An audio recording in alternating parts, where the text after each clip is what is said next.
What's going on, people? What's going on?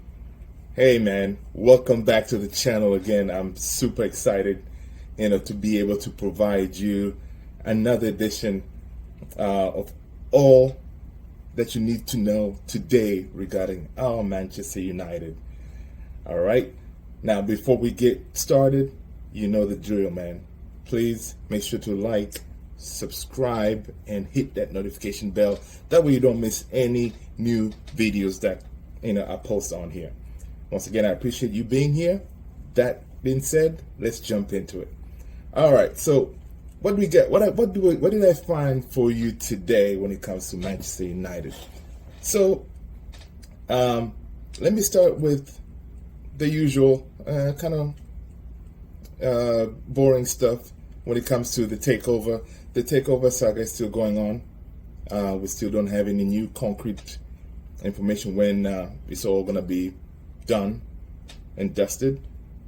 It could be, as I said yesterday, most likely more reports are coming out. It's going to be after the season is over. So, as it comes, as I find this new information, as the news breaks, I'll be sure to update you on that. So stay tuned on that. But the main news for today is I believe it's the Daily Mail in the UK is reporting that Manchester United are looking to hijack Declan Rice deal, because all the news that's been reported when it comes to Declan Rice is it most likely was going to go to Arsenal. They're the leader. They're leading the charge on getting Declan Rice. So the news coming out today is it looks like Manchester United is trying to hijack that deal. We have done this before, but the question is, where do we get the funds, right? We still don't have an owner. So how is Ten Hag and the transfer folks at Manchester United going to handle this? Your guess is as good as mine, pretty much. I mean, I can say one way to do that is to sell some players, and we do have quite a few that we can offload and bring in some money. In the comments below, give me a list of who you think we can sell and bring in, maybe 50 mil, which could help us in the transfers as we're trying to figure out this whole situation with the ownership, because obviously Ten Hag doesn't really have any funds. I mean, as I said in the past videos, to me, the number one is your boy Maguire. I'm sure we can fetch something from him. Maybe Scott McTominay. Another one I can think about is Martial, because he is still a good striker, but he's never healthy. I'm sure there are other teams out there, probably in the French league or Italian league, they can jump in and maybe we can fetch some good money for that. And others that who are in loan, like Eric Bailly, Alex Telles. So Eric Bailly, Alex Telles, Brandon Williams, we can pretty much offload all of them and get some money. Now, if we can, that will be pretty good. But again, we know how we are when it comes to selling players. We just drag our feet. We don't we don't execute as quick, right? So if we can do that, bring in some funds, maybe, put that together to make a package for Declan Rice. But of course, the most important to me is the striking situation, right? According to reports today, I think it's Le Coup, this is a French media, was reporting that United are considering Rasmus Højlund. Is a really talented striker. This kid is young, up and coming. Like, he would be perfect to me to come to United. He's a striker for Atalanta in Serie A. So if we get Rasmus Højlund, and most likely it's a good chance that we can iron out the deal and get Kane in, that will be to me, it will be the perfect transfer window. to have two strikers come in, right? Hey, if we can get Osimhen, that'll be fantastic as well. But I'm most likely we're going to sign two, right? I don't think we can bring in three. Now, if Martial lives, he goes somewhere else, then, maybe. But there's no way there's no way we can get a Kane, Osimhen in. No, it has to be one of them. All right, I'll go with Kane, Premier League proven. He's guarantees you 20 plus goals. And bringing Rasmus Højlund in, that will be, a good choice of the strike force up there, right? You know what? You let me know what you think or who should we be getting, right? And also, according to the news today, is I thought Sabitzer was done, and he's hurt, obviously. So I thought we're not gonna give him a contract, but apparently there's word that Ten Hag may consider keeping him. What do you think? Is that a good idea?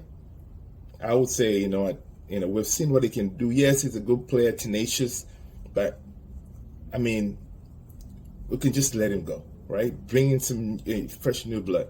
The good thing is, if we can secure Declan Rice, right? Declan Rice, the way he plays right now, when he plays for West Ham, he plays really deep because they play more defensive. But I believe that Declan Rice, if you push him up, even like he shouldn't defend as much. Push him up. Say, for example, if you put the pivot to Kase and Declan, and you push Declan up, Kase stays behind. To anchor that, to help the defense. That would be perfect because I think he has huge potential to drive into the box and create some chances, and probably score some goals.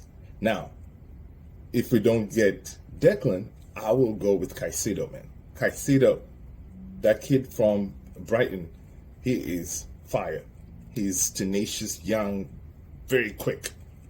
So either one of those, I'll be good for the midfield. But the problem is, it's going to cost us, right? With Declan, we're looking upwards of, with the English tax, which probably 100 mil. But again, we don't have that money unless we get Sheikh Jassim in. Then we'll have, transfer kitty enough to be able to get us, the players that we want. But if we can get Caicedo or Declan, one of them, I'll be good with it. Preferably, to me personally, I think I'll go with Caicedo because he's going to probably cost us a little bit less, and he's more energetic, and we won't be hit with that whole English tax. So, but again, Brighton, they're very hard to negotiate with, and they're already losing McAllister to Liverpool, I think. So I don't know, and it really sucks whenever you're reading all this transfer news. You see other teams making moves like Liverpool. It looks like they're about to iron the McAllister deal.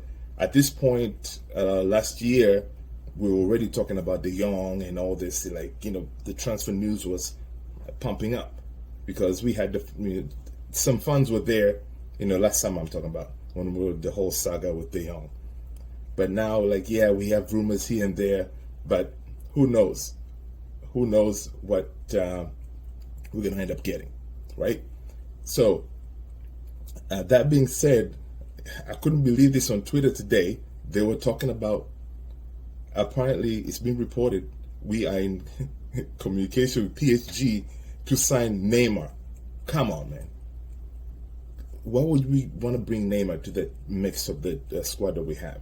I think it's going to create a huge issue, the dynamics, because when you bring Neymar, you're going to pay him a bunch of money, right? We want players that are hungry. They want to prove a point, right? Neymar, you bring in Neymar, you're being like the usual Glazer, finding ways to sell shirts, right? We want players that are hungry, willing to fight for this badge, right? Taking their chances every time they get an opportunity to be on the field, leaving everything on the field, right?